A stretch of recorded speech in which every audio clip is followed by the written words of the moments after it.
La lutte contre la fraude à l'aéroport international d'Ndjili passe par la révision du protocole du voyageur, ce fameux document qui limite le nombre de services à certains endroits et exclut la douane congolaise de certains coins et recoins de ses postes frontaliers.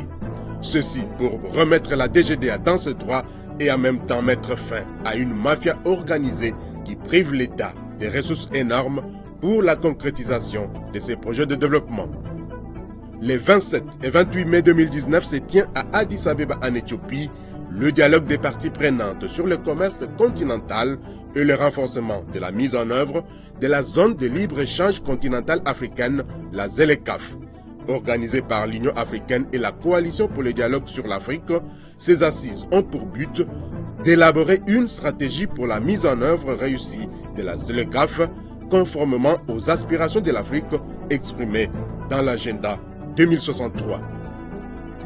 La Direction générale des impôts, plus que déterminée à améliorer les conditions de travail de ses cadres et agents dans les lots des innovations, l'acquisition de véhicules, hors-bord et autres motos pour la réalisation de ces missions qui se résument en la maximisation des recettes. Fiscalité et développement, c'est parti avec Rosette Mamba Polo Tondori.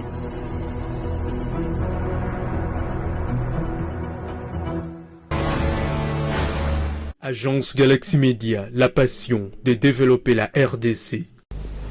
Très heureuse de vous retrouver dans ces nouveaux numéros de votre magazine Fiscalité et Développement. Bienvenue, mesdames et messieurs, mesdemoiselles, en tout cas, vous tous qui êtes branchés sur cette chaîne. La fraude douanière se porte bien, voire très bien, à l'aéroport d'Ndjili.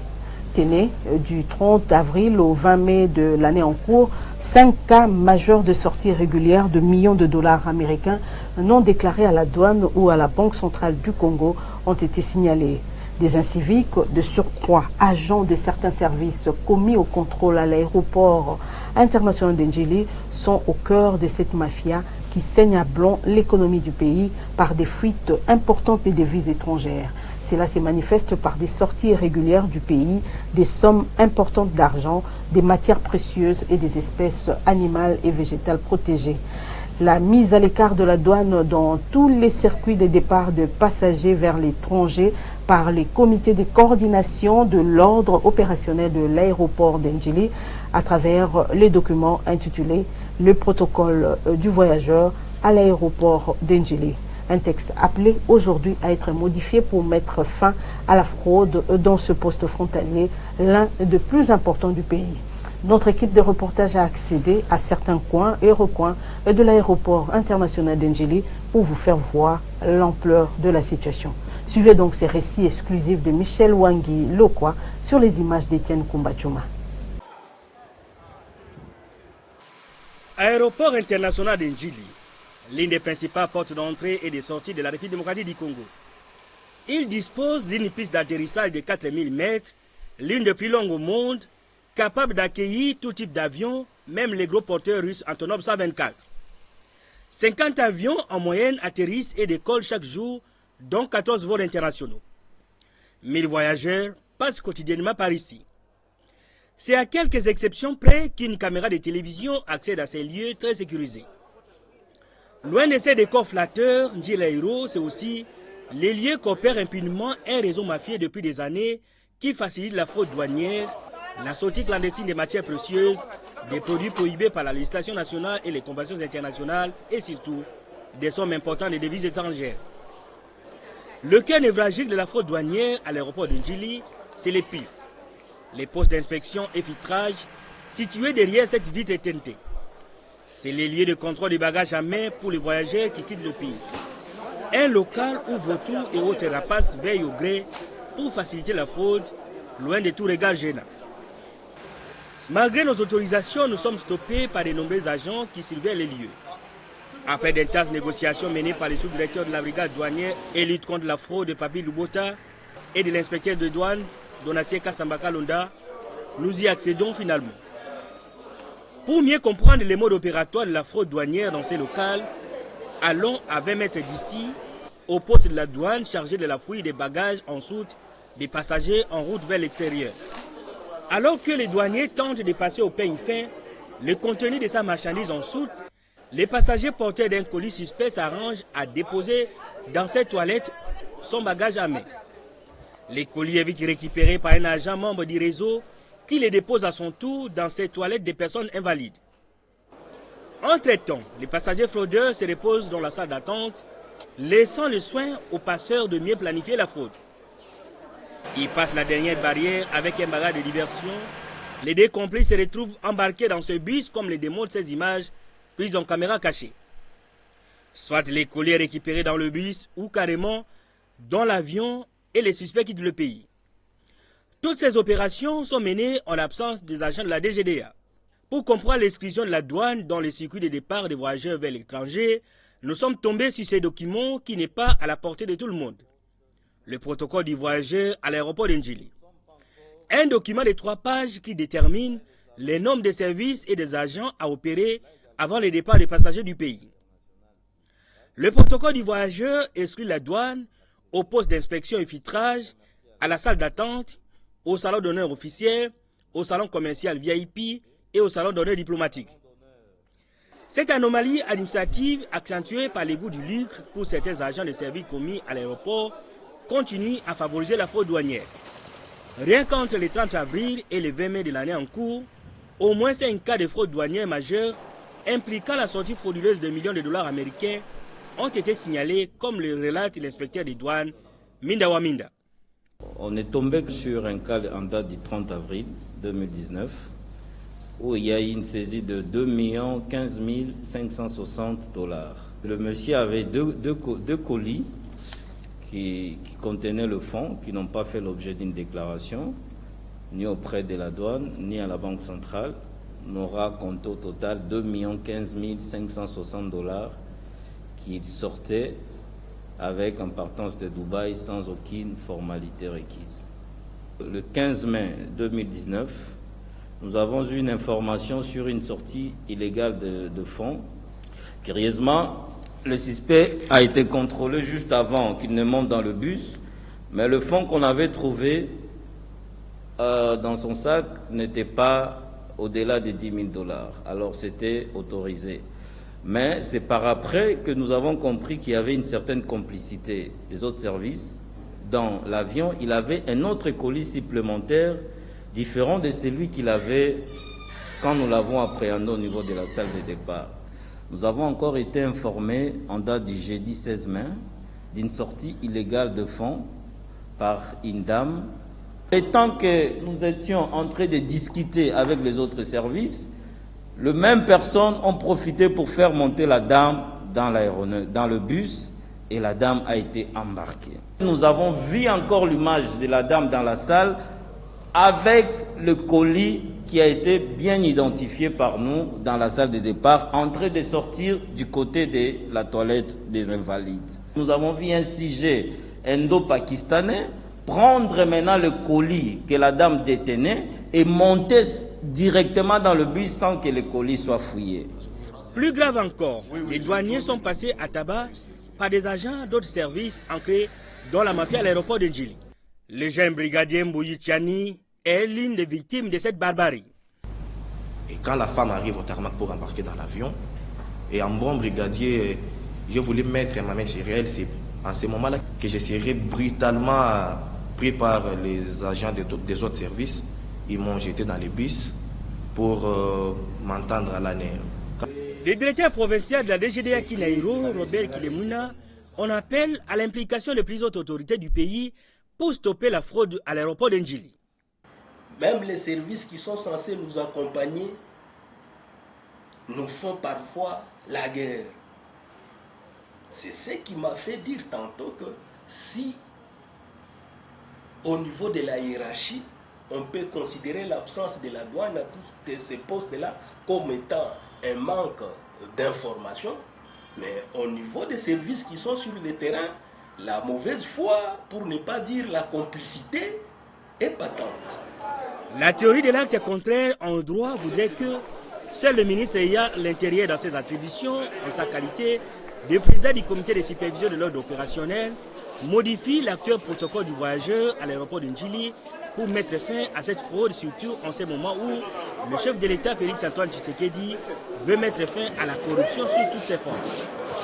C'est fléau qui fait échapper plusieurs milliers, sinon millions de dollars américains au trésor public.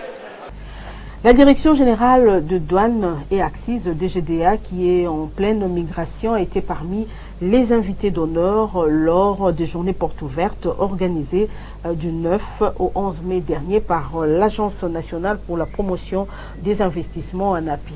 À cette occasion, le directeur général adjoint de la DGDA en charge de l'administration et des finances, en l'occurrence Jean-Baptiste Nkongolo Kabila-Mounchi, a présenté aux opérateurs économiques les différentes réformes engagées par la douane congolaise dans le cadre de l'amélioration du climat des affaires en RDC. Didi Mavambunombo, l'OPP pour les détails.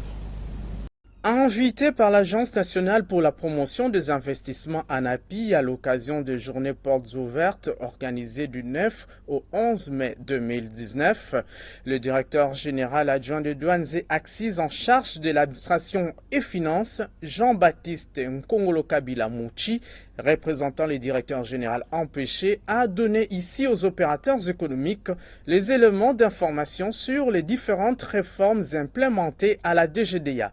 Ces informations ont concerné les réformes juridiques, structurelles et celles liées à la modernisation et à l'informatisation de procédures au niveau de la douane congolaise qui, en réalité, ne serait pas la plus chère du monde, a laissé entendre Jean-Baptiste Nkongolo Kabila-Mounchi. Qu'il suffit de nous visiter et nous pouvons vous donner l'annuaire de toutes les taxations de toutes les douanes du monde telles que publiées par l'Organisation mondiale de douane. Vous trouverez que nous sommes parmi les douanes les moins chères. La douane signifie quoi? La douane signifie frontière, malheureusement. Ça veut dire tous les services qui se retrouvent à la frontière, tout ce que l'on taxe devient douane. La douane a un tarif et tout ce qui est perçu à la douane se retrouve dans le tarif.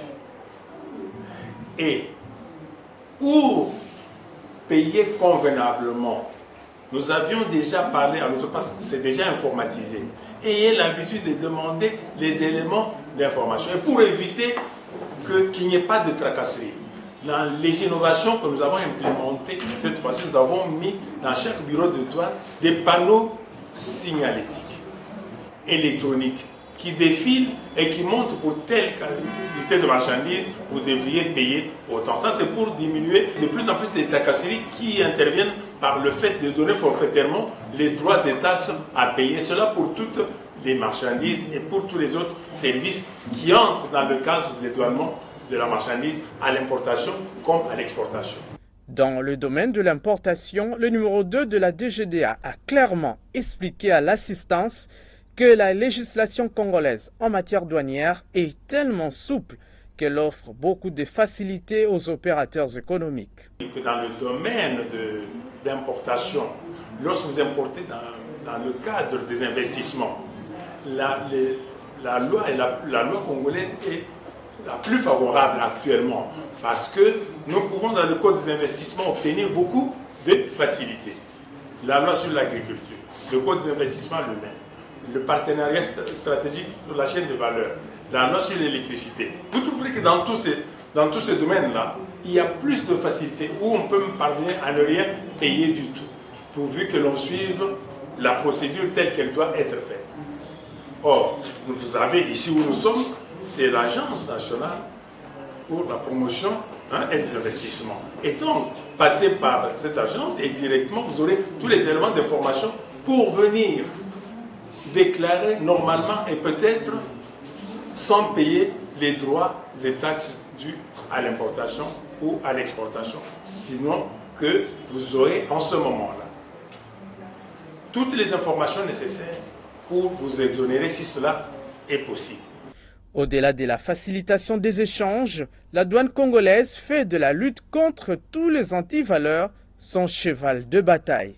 Une autre réforme capitale expliquée par le directeur général adjoint de Douanes et Axes, c'est le système de suivi électronique des cargaisons en transit qui est l'un des modules du système virtuel de commerce et de facilitation du COMESA. Ces dispositifs gèrent et sécurisent les marchandises en transit grâce à la mise en place de scellés électroniques sur les conteneurs. Restons encore au niveau des régies financières congolaises pour vous informer que la Direction générale des impôts, DGI en sigle, a enrichi son charroi automobile avec l'acquisition de nombreux véhicules. Les gestes posés par la haute direction des impôts s'inscrivent dans le cadre de l'amélioration des conditions de travail et par ricochet l'amélioration du rendement sur les terrains. Ceci pour assurer la maximisation de recettes fiscales au profit du trésor public. On écoute à ces sujets le chef de bureau chargé de la gestion du charroi automobile de la DGI, Aloua Mbinzo, puisque c'est de lui qu'il s'agit, et au micro, une fois de plus, de Didi Mavambo Nombo Lopepe. Aujourd'hui, le charroi automobile occupe une grande place au sein de l'administration centrale à partir du moment où l'autorité a compris que la meilleure mobilisation des recettes passe d'abord par la mobilité du personnel. C'est ainsi que les moyens ont été mis en marche pour assurer le déplacement ou la mobilité facile de ceux qui sont appelés à mobiliser les ressources, les recettes fiscales. Et au jour d'aujourd'hui, les charrois automobiles sur l'ensemble du territoire national avoisinent un chiffre de 130-40 véhicules et dont la part importante se retrouve ici dans la ville-province de Kinshasa. Toujours dans les soucis de faciliter la mobilité du personnel, la haute direction a mis en place 11 bus affectés au transport du personnel dans les soucis juste de faciliter, de permettre à ceux qui doivent mobiliser les ressources fiscales à être au bureau à temps et les soirs, après avoir travaillé, de pouvoir entrer dans la quiétude, dans l'air de mer, en vue de se reposer pour les jours suivants.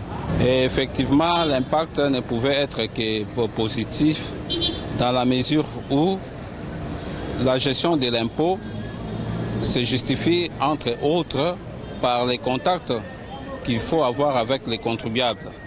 Il y a des correspondances, il y a des mises en demeure à déclarer, il y a d'autres correspondances qui s'échangent entre l'administration fiscale et les contribuables. Et pour cela, la gestion du charroi automobile joue un grand rôle. C'est pour cela d'ailleurs, en dehors de bus affectés au transport du personnel, nous avons aussi des véhicules de fonction. Et en ce qui concerne les véhicules de fonction, récemment, nous avons, grâce à la passation du marché, conformément aux règles en vigueur, nous avons reçu 30 nouveaux véhicules pour faciliter les transports de ceux qui doivent mobiliser les recettes. Et ceci également pour, par exemple, aujourd'hui nous parlons du centre des impôts de Kisangani et pour lesquels la haute direction vient de mettre les moyens en ce qui concerne les charrois automobiles pour permettre à ceux que, surtout dans les perspectives de la grande échéance du 30 avril sur le paiement du solde de l'impôt sur les bénéfices et profits, afin que les centres des impôts de Kisangani aient de quoi qu'il faut en termes de gestion du charroi pour une mobilisation accrue des recettes fiscales. Et je voudrais toujours dans la même lancée dire aussi en dehors des véhicules de fonction, nous avons aussi des véhicules de service.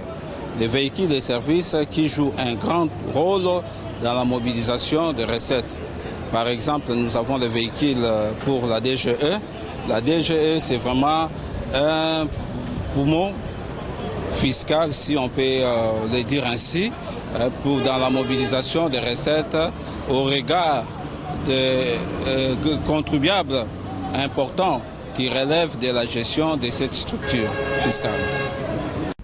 Place à présent à la DGRAD, la mobilisation de recettes non fiscales de l'État dans le cadre de l'exécution de la loi des finances 2019 au premier trimestre de l'année en cours a fait l'objet d'une évaluation approfondie au centre Bethany. Nous sommes là à Kinshasa, dans la commune de la Gombe, par les cadres et agents de la DGRAD et les différents délégués des services d'assiette réunis en atelier du 14 au 16 mai dernier.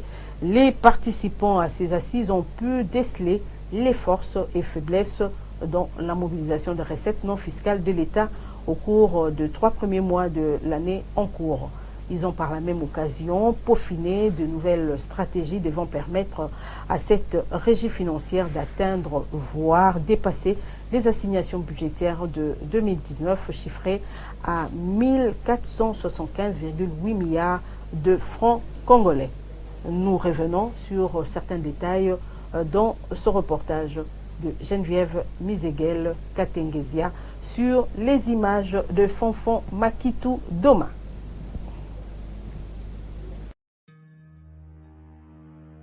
Déjà au premier trimestre 2019, la DGRAD s'est montrée très performante. Tenez, si les prévisions linéaires de 368,9 milliards de francs congolais, la cadette des régies financières a mobilisé 415,5 milliards de francs congolais avec un taux d'exécution de 112,63%. Une performance réalisée grâce au savoir-faire du personnel de la DGRAD sous le leadership du directeur général Magui Sambi Kikoutoué avec la collaboration des services d'assiette. À la fin de ces assises, la DGRAD a adopté quelques mesures pour améliorer la qualité de la taxation. Il s'agit du renforcement des collaborations avec les services d'assiette, l'organisation des missions de contrôle des droits, taxes et redevances du pouvoir central, vulgarisation des textes légaux et réglementaires régissant les recettes non fiscales et l'organisation des congrès sur le civisme fiscal. Il est à noter que la DGRAD est en train de préparer une matrice sectorielle des stratégies et mesures à mettre en œuvre pour améliorer la qualité de la mobilisation de recettes. De l'exécution de projets de la composante sociale du programme de 100 jours du président de la République, à savoir la santé et l'éducation. Le directeur général du bureau central de coordination BESECO, Théophile Matondo Mbungu, a inspecté le jeudi 23 mai dernier les travaux des écoles primaires Bono, Mokali et l'Institut technique d'agriculture d'Enjili et des centres de santé Kassai, Mambo et Sakombe. Nous sommes là dans les communes de Kimbanseke et d'Enjili. Le reportage est signé Fabien Lubulu Bakayaka.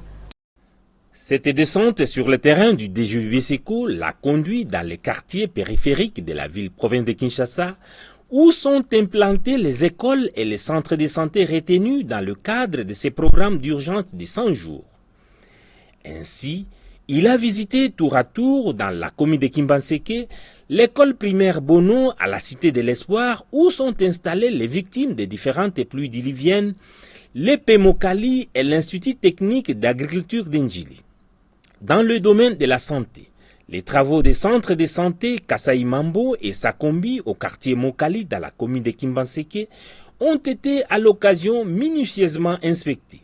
Formaté à l'école de la culture des résultats alliant coût, qualité et délai, le numéro 1 du BESECO a affiché sa satisfaction à l'issue de la visite quant aux résultats déjà réalisés. L'opinion peut retenir que les travaux avancent très bien, dans ce sens que, en ce qui concerne les écoles, nous avons dénombré au moins 7 écoles qui seront déjà à l'état d'être réceptionnées d'ici 2 semaines. Et la 3e semaine, on pourra déjà organiser les cérémonies de remise aux bénéficiaires. Et pour ce qui est du centre de santé, là, nous sommes en train d'entrevoir la possibilité de pouvoir remettre les centres de santé aux bénéficiaires d'ici la fin du mois de juin, donc d'ici 1 mois. Donc nous sommes satisfaits, surtout pour ce qui est des écoles. Le travail est de très bonne qualité. Ici, nous sommes à ITA Njili, école technique Njili. c'est vraiment un ajout de qualité au dispositif d'enseignement ici au niveau de l'IT Ndjili. En ce qui concerne les écoles, dans chaque cité retenue, il a été construit 6 salles de classe, un bureau administratif et un bloc sanitaire de qualité où les enfants de ces quartiers défavorisés vont étudier dans de bonnes conditions. Un seul mot était dans la bouche de tous les bénéficiaires au passage de la délégation du bureau central de coordination BSECO. Je suis très content des nouveaux bâtiments qu'on vient de nous construire dans ces milieux ici, dans cette cité d'espoir. Vraiment, nous sommes très contents, nous, les parents, les élèves, les personnels de l'école, nous sommes très contents de ces beaux bijoux que le BSECO et le gouvernement viennent de nous construire. Nasepeli makasi. Pour première fois, nous avons école ya munene bwepu ya kitoko boye na kati ya mokali. En tout cas, la première fois, nous vraiment merci beaucoup, merci. Nous avons sepela papa président Fati Oumela na yo. Merci beaucoup, merci vraiment l'école. Vraiment, et c'est un plaisir. Na moni bijou oyo, ya fata saleli biso. Donc école quartier oyo depuis na ya na mona bijou boeti. Vraiment merci mingi ya fati. Na pesi nzambe merci. Na pesi na bino batu boye kati ya siko merci. Po nzambe abateleki bino te. Bolinga bo bimisa mayele yo po biso tozala na eloko oyo pembeni te. Eza eloko ya mutuya. Oyo bocheli biso po botombola pe biso bosaleli biso malamu. Ekende liboso nzambe abatela bino abakisa sagesse na intelligence. Konzi na biso ya sika. Le premier sentiment que nous pouvons manifester, c'est un sentiment de joie, de reconnaissance et vraiment de félicitations envers les nouvelles autorités qui ont pensé à nous pour que les élèves, les jeunes gens congolais puissent étudier dans de bonnes conditions. Auparavant, nous avions eu des difficultés avec des locaux parce que nous avions certaines classes qu'on devrait faire fonctionner. Faute de bâtiments, on ne pouvait pas faire fonctionner d'autres filières que nous avions.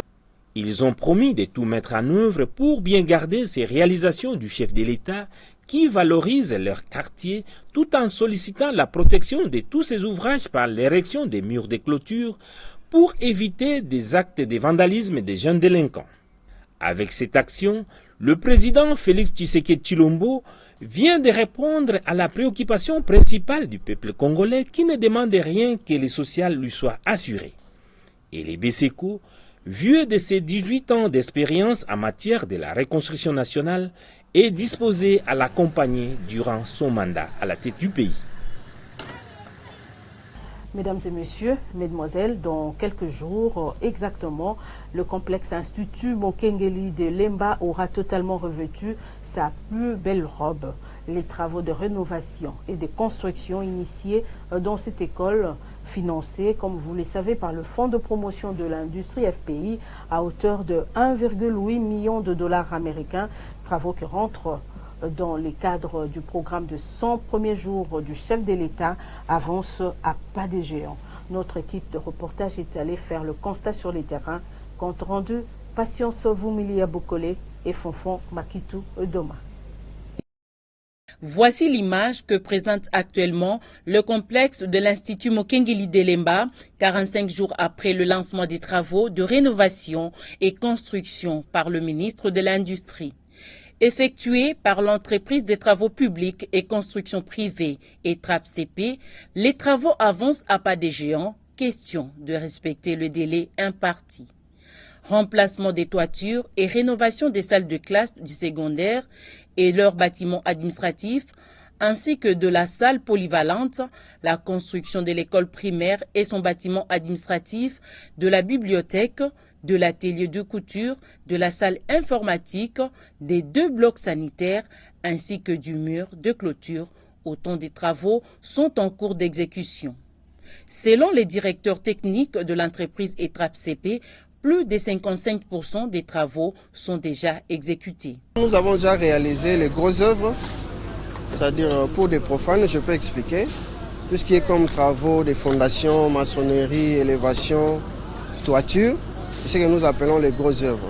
Dans l'ensemble, on a déjà réalisé la quasi-totalité des grosses œuvres. Il y a déjà les bâtiments sont couverts, il y a déjà des tôles et maintenant nous entamons la phase des secondes œuvres, ce qui veut dire la finition. 272 emplois, parce que nous l'avons dit au début du démarrage des travaux, la main-d'œuvre, elle est locale. Parmi les travaux figure également un forage des puits d'eau construit en réseau interconnecté devant faciliter la fourniture d'eau en permanence au sein du complexe. Les bénéficiaires se sont dit satisfaits de l'évolution des travaux et ont remercié le chef de l'État pour le choix porté sur leur école et le Fonds de promotion de l'industrie FPI pour le décaissement des fonds alloués aux travaux de sa réhabilitation. Nous sommes pleinement satisfaits parce que ces travaux, s'ils se terminent pendant la période de flottement entre la clôture de l'année scolaire présente et la rentrée scolaire prochaine, ce sera une très bonne chose pour nous parce que nous pourrons démarrer dans de nouvelles infrastructures et ce sera une très bonne chose. Le Fonds de promotion de l'industrie a fait un travail remarquable et l'argent qu'ils ont déboursé n'est pas perdu. Nous sommes très contents des l'acte posé par le chef de l'État pour rénover et réhabiliter notre école. Nous sommes vraiment contents et on espère qu'à la fin des travaux, l'école va redorer notre image et ce sera une très bonne chose pour attirer aussi beaucoup d'enfants. Et on espère que l'année prochaine, il y aura une très belle image de l'école. Je remercie beaucoup le président, le FPI et les gens qui réhabilitent l'école. Je suis très contente parce que ce n'est pas donné à toutes les écoles. Il y a Mkengeli qui a été choisi, donc je suis ravie, très contente d'être l'année prochaine encore à Mkengeli. En attendant la fin de travaux, même si les élèves continuent à étudier dans des conditions difficiles, les uns sous les tentes, les autres dans des salles de classe en pleine réhabilitation, dans un peu plus d'un mois, soit les 30 juin 2019, date prévue pour la remise officielle de l'ouvrage, ce calvaire ne sera qu'un lointain souvenir. Nous restons au Fonds de promotion de l'industrie pour découvrir ces communiqués dans cette émission. Il est nivelé de la manière suivante. Suivez. Consécutivement à notre communiqué du 29 janvier 2019 ainsi que celui du 22 février 2019, le Fonds de promotion de l'industrie porte à la connaissance de l'opinion publique ce qui suit. Depuis un temps, des informations erronées sur ces débiteurs sont véhiculées à travers des médias et réseaux sociaux par des personnes mal intentionnées et en quête du sensationnel dans le but inavoué de jeter l'opprobre sur ses dirigeants et sur certaines autorités politiques bien ciblées. Ainsi, le FPI apporte un démenti formel sur la véracité des informations rapportées par certains journalistes et médias qui font allusion sans preuve à des pratiques de corruption et de détournement des fonds du FPI par certaines autorités politiques. La quasi-totalité des dossiers évoqués par ces journalistes et médias remontent au financement d'avril 2015 et qui, du reste, avaient fait l'objet du rapport parlementaire sur la gestion du FPI. D'ailleurs, le FPI confirme qu'un certain nombre de ces dossiers ont déjà été apurés et liquidés, c'est donc à dessein, par ignorance ou par simple intention de nuire, que ces officines publient des informations erronées et désobligeantes.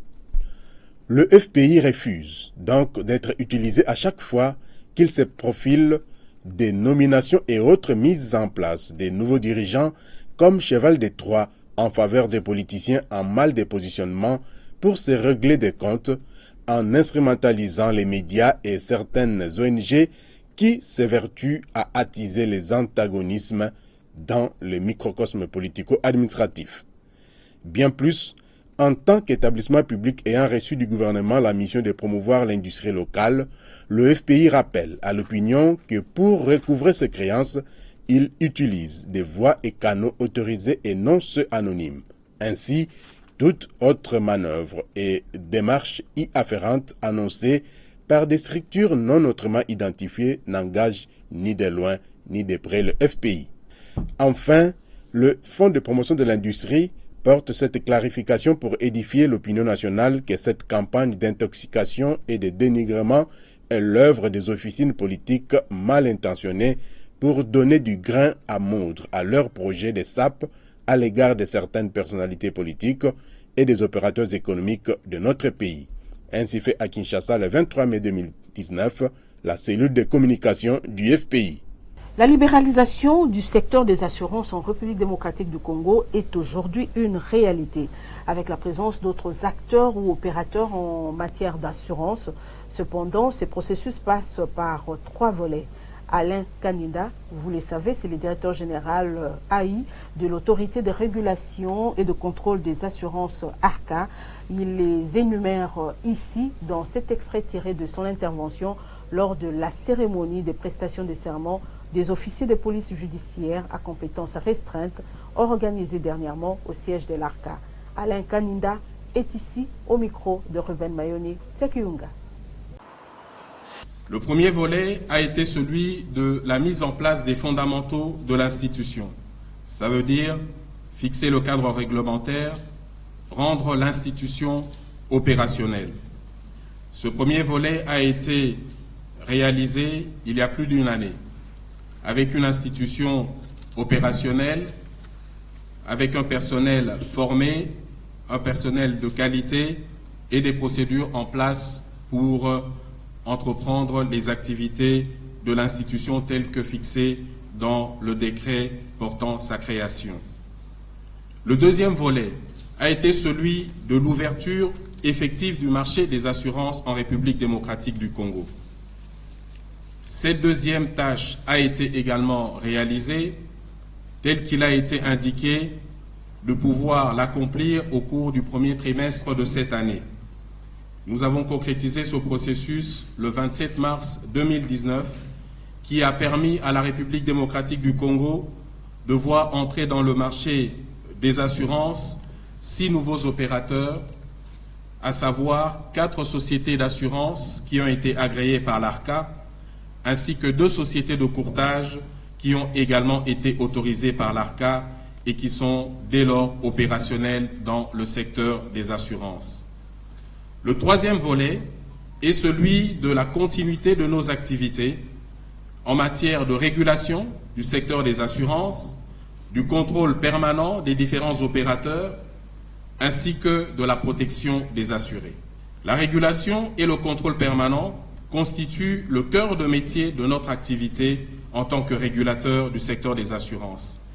Il était donc important, et cela y allait de ma responsabilité en tant que directeur général, de ne ménager aucun effort afin que toutes les conditions soient réunies pour que l'ARCA puisse remplir ses missions régaliennes telles que stipulées dans l'article 4 du décret 16/001 portant création, organisation et fonctionnement de l'ARCA. MB Mining recadre les choses à travers la société PT Conseil. Cette société minière basée à Lubumbashi, la capitale qu'il préfère, a tenu à éclairer l'opinion sur les fausses informations dont elle fait l'objet. PT Conseil a précisé qu'il s'agit purement et simplement d'une instrumentalisation pour ternir l'image de marque de MB Mining. Ces allégations ont rapport avec les conflits qui l'oppose depuis plusieurs mois à la société Necotrans et à MCK. Précision avec Priska Kinzonzi Sekana et Landry Nyangilostine qui ont assisté à ce point de presse. L'affaire a fait la une des médias et des réseaux sociaux. Il s'agit de cas de 300 agents de Mining Company Katanga, cette société cédée en 2013 au groupe français Necotrans. Ces 300 agents réclament leurs arriérés des salaires ainsi que leurs décomptes finaux au groupe qui a repris les commandes de MCK. Puisque Necotrans est lié à NB Mining Africa par certaines affairistes qui n'ont rien à voir avec la République démocratique du Congo, ces 300 agents pointent aussi du doigt NB Mining Africa, foulant ainsi au pied son image de marque. C'est pour éclairer l'opinion tant nationale qu'internationale sur cette instrumentalisation que PT Conseil, par la bouche de son numéro 1, des surcroît conseiller en communication de NB Mining, a organisé un point de presse ce samedi 25 mai à son siège situé en face du complexe Utex Africa. Papi Tamba précise que c'est de la manipulation pure et simple. Aujourd'hui, on réclame à NB Mining Africa des faits qui remontent à 2015. ce qui est quand même assez grave, jusqu'à instrumentaliser les gens d'aller occuper leurs bureaux ou leurs locaux. MCK a été racheté par un groupe français connu par tous qui s'appelle Necotrans. Cette transaction s'est faite de manière peu ordinaire. Parce que lorsque Necotrans a repris la société, Necotrans ne pouvant plus assumer les charges, Necotrans a été contraint à un dépôt de bilan. D'où la nomination d'un liquidateur. Et cela correspond à ces 8 mois. C'est-à-dire jusqu'à ce que Pascal ne puisse pas subir les affres et la décision de justice, il n'y avait pas d'arriérés de salaire. Les arriérés de salaire ont commencé quand Necotrans est redevenu une coquille vide. Parce que Pascal Beveragi, qui avait amené les fonds, est parti, non pas parce qu'il a fui, mais parce que la justice a fait quoi? A cassé la vente. Notons que NB Mining Africa a été créé en 2018, soit 5 ans après la cession de MCK à Necotrans.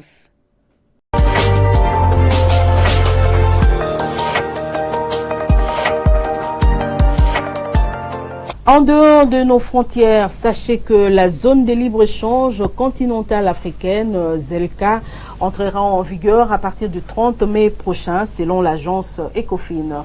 C'est ce qu'a annoncé la Commission de l'Union africaine communiqué au début du mois de mai 2019. Le compte à rebours officiel d'un mois pour l'entrée en vigueur de la ZLECA a été lancé après les dépôts par la Sierra Leone et la République arabe sahraoui démocratique de leurs documents de ratification de l'accord auprès de la Commission de l'Union africaine qui tiendra avec la Commission économique pour l'Afrique, CA, des assises d'experts du continent durant la semaine du 27 mai 2019 à son siège d'Addis Abeba en Éthiopie. Nos envoyés spéciaux, Jérôme Sekana Penepapa et Guillaume Mouzembe, partie prenante à ces travaux, nous en diront plus à leur retour. Mais dans l'entretemps, il faut noter que ces deux dépôts ont permis d'atteindre plutôt les seuils minimales de ratification requis par l'article 23 de l'accord pour déclencher l'entrée en vigueur de la zone de libre-échange africaine.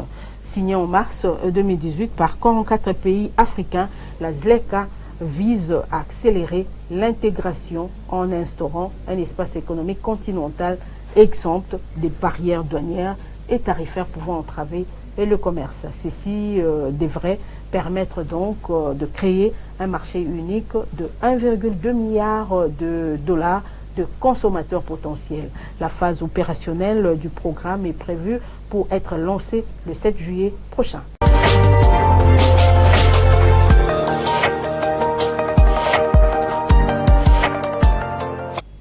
Voilà qui nous amène bien évidemment à jeter un regard sur l'indice de l'inflation hebdomadaire publié par l'Institut national de la statistique INES du lundi 20 au samedi 25 mai 2019 dans ce compte rendu de Muriel Makessé, Lontina. L'inflation hebdomadaire du 20 au 25 mai 2019 est de 0,050% au niveau national et 0,052% à Kinshasa. L'inflation de la semaine consécutive à la légère hausse des prix des loyers, des meubles, des appareils électroménagers et de certains légumes. Nonobstant ces hausses, il tient de signaler la baisse des prix de la farine de maïs et le maïs sec décortiqué au Katanga et au Kasaï, également la baisse du carburant en Mbuji-Mayi. En cumul, l'inflation a atteint 1,643% au niveau national et 1,702% à Kinshasa. L'inflation annualisée se situe à 4,118% au niveau national et 4,268% à Kinshasa. En glissement annuel, l'inflation est de 4,035% au niveau national et 3,741% à Kinshasa. Sur les marchés d'échange, le taux officiel de la Banque centrale du Congo a indiqué au vendredi 24 mai 2019 un dollar américain à 1641,61 francs congolais, un euro à 1829,63 francs congolais et un franc CFA à 2,7893 francs congolais. Au samedi 25 mai 2019, Au parallèle, le taux était à 1640 francs congolais, le dollar américain, dans la majorité des communes de la capitale congolaise, et à 1663 francs congolais, le dollar américain, précisément à Sabena, au centre-ville de la capitale congolaise. À l'aéroport international de Njili, les taux étaient à 1600 francs congolais, depuis plusieurs mois d'ailleurs. 1650 francs dans plusieurs supermarchés de Kinshasa. Nous sommes à Tchela, précisément dans la province du Congo central. Le dollar américain s'est négocié à 1600 francs congolais, comme à l'aéroport international d'Ndjélé.